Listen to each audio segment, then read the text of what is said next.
Understand that the mindset of sleep is a privilege. How privileged are you if you are somebody who gets to go to bed for 8 hours each night and achieve restful sleep?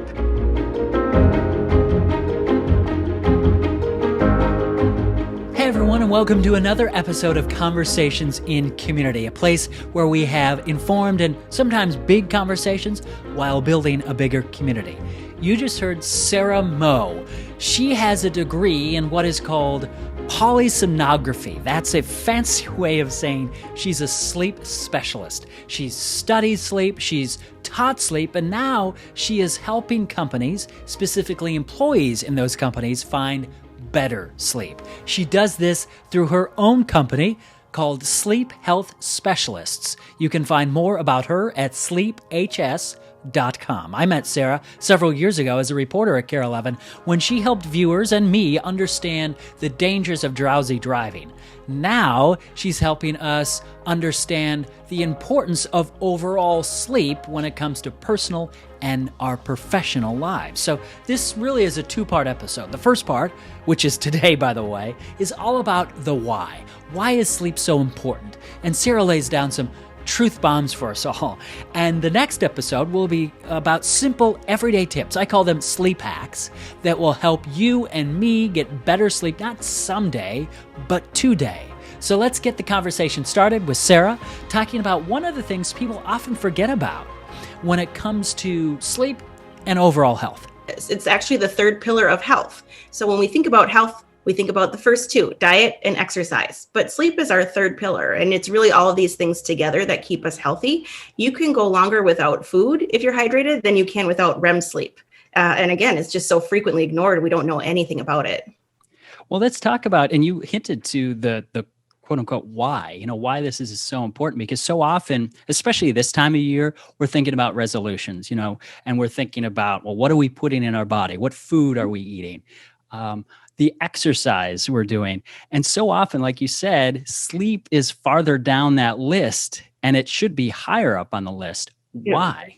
Should, and especially if you are making fitness related goals, which most Americans do. It's 89% of Americans make a fitness related New Year's resolution.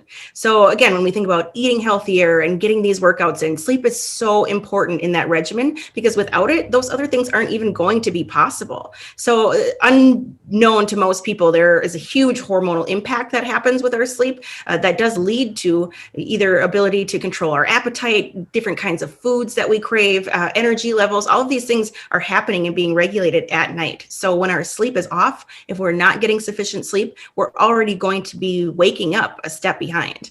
And that is a real reason why people start to fail at their fitness goals or to see them kind of dwindle as the weeks go on. We really should be paying attention to our sleep at the same time, so all of these things can work together. When you say REM sleep, what does that mean? So there are actually 4 stages of sleep.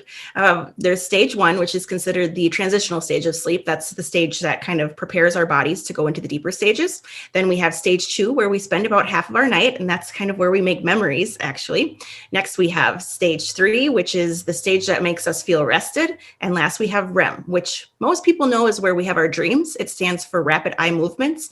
But what you might not know is that is also the stage where we become paralyzed. Our muscular system becomes paralyzed, so we can't act out our dreams and harm ourselves or our bed partner. But that's also the cellular restorative stage of sleep. That's the stage where our whole bodies are healing from all of the damage that being awake does.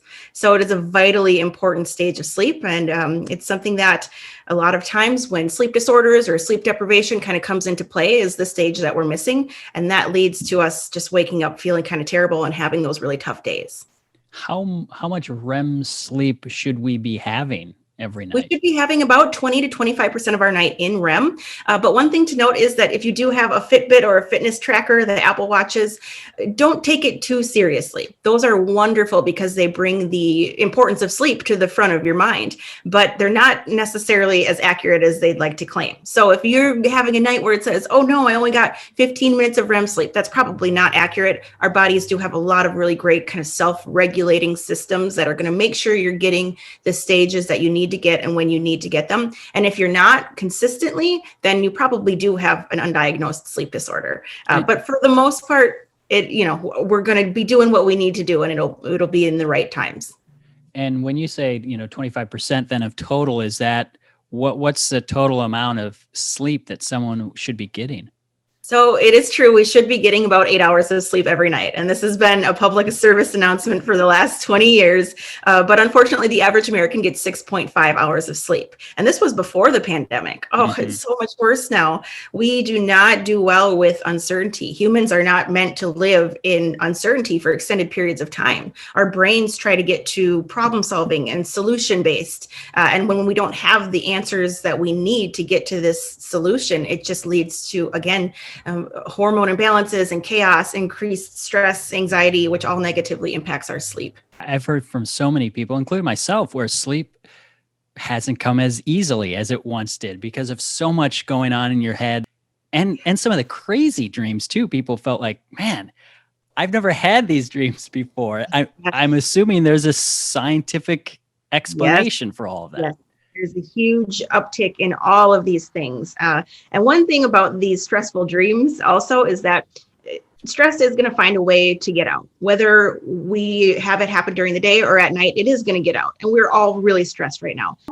So if you're not doing what you need to do during the day to acknowledge it and kind of give it its due time, it will present in nightmares or strange behaviors, sleep disorders, that kind of thing.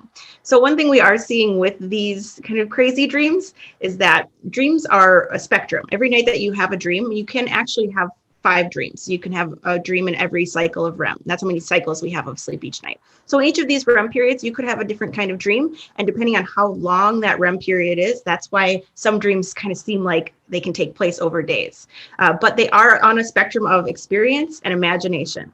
So if you have a very experience-based dream, those are the times, you can wake up mad at your husband for something he didn't do. It was very experience-based. But then with the imagination-based, that is something that you could wake up from and say, do I need to call a therapist? But wherever it falls on that spectrum, it really is kind of about how your day went. So when we see these crazy things in the news and we're worried about the pandemic, our imaginations are becoming more active as well. And it has led to, again, another uptick in the report of these strange dreams. Wow. Before we get to the tips, you mentioned about 8 hours. What about kids? Is that different for kids depending on their age? And Absolutely. So kids require a bit more. And so especially school-age children, it's really important for them to be getting sufficient sleep. So depending on what age there is, you can just go onto the American Academy of Sleep Medicine and they'll have everything kind of documented there. But really make sure you pay attention because in these developmental stages, our school-age children, their bodies are doing the work to make them the humans that they're going to be forever. So if we're depriving them of the time and the energy, the resources they need to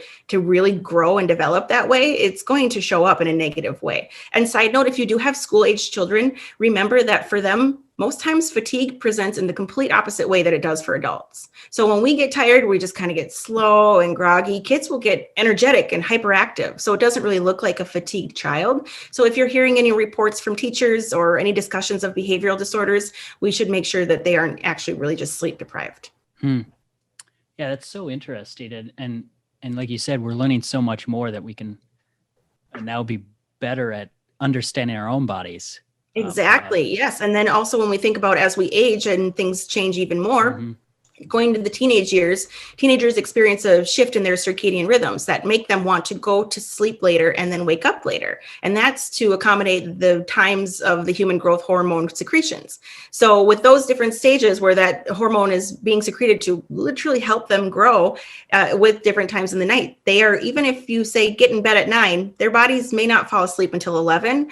So that's really something that we've been looking at for changing school start times for high schoolers because they should be sleeping in later. And the schools that have already made those changes have seen vast improvements in academic and athletic performance. So interesting. And it's so true. I mean, any teenager, I remember it. I have now nephews and nieces who are like sleeping until noon. And I'm like, what are you doing? But it really is about their body, what's happening in their body. Yep. And then as they shift, as we get a bit older, start to enter the workforce, we kind of come back a bit and then get on that, most of us end up in a 9-to-5 schedule and a kind of sleeping range of around 10 p.m. to 6. Next time on Conversations in Community, what are some easy things that we can all do? And we have very thoroughly incorporated technology into every hour of our lives. And it has had a huge negative impact on our sleep. So I usually just like to run through a few simple things.